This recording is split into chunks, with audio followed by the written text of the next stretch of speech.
বন্ধুরা, আজকে আমি বলবো চিরদিনই তুমি যে আমার সিনেমার জনপ্রিয় অভিনেতা রাহুল ব্যানার্জি কিভাবে মারা গেল। তিনি একটি সিরিয়ালের শুটিং করতে গিয়েছিলেন ভোলে বাবা পার কারেগা।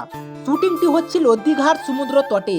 সমুদ্রের একদম ধারে লোকেশন সেট করা হয়েছিল শুটিং এর জন্য। সেই দিন সবকিছু একদম স্বাভাবিকভাবেই চলছিল। ক্যামেরা অন ছিল, ডিরেক্টর অ্যাকশন বলছিলেন এবং সবাই নিজের নিজের কাজে ব্যস্ত ছিল।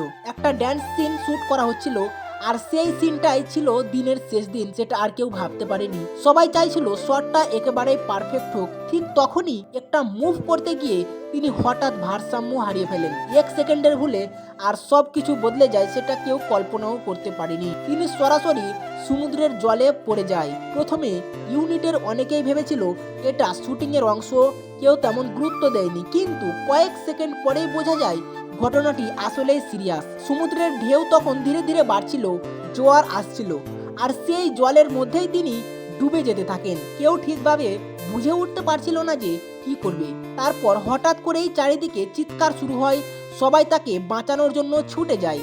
অনেকেই জলে নামার চেষ্টা করে, কিন্তু পরিস্থিতি তখন অনেকটাই কঠিন হয়ে গিয়েছিল। সময় যত যাচ্ছিল পরিস্থিতি ততই হাতের বাইরে চলে যাচ্ছিল। শেষ পর্যন্ত তাকে আর বাঁচানো যায়নি। শুটিং এর একদম শেষ মুহূর্তেই ঘটে যায় এক ভয়ঙ্কর ঘটনা। এই ঘটনার পর পুরো টিম স্তব্ধ হয়ে যায়। কেউ বিশ্বাসই করতে পারছিল না কিছুক্ষণ আগেই যে মানুষটা সবার সাথে শুটিং করছিল তিনি আর নেই। এই ঘটনাটা নিয়ে তোমার কি মতামত? এটা কি নিছক দুর্ঘটনা নাকি অন্য কিছু? কমেন্টে অবশ্যই জানাও। আর এরকম ভিডিও পেতে চ্যানেলটি সাবস্ক্রাইব করো। ধন্যবাদ।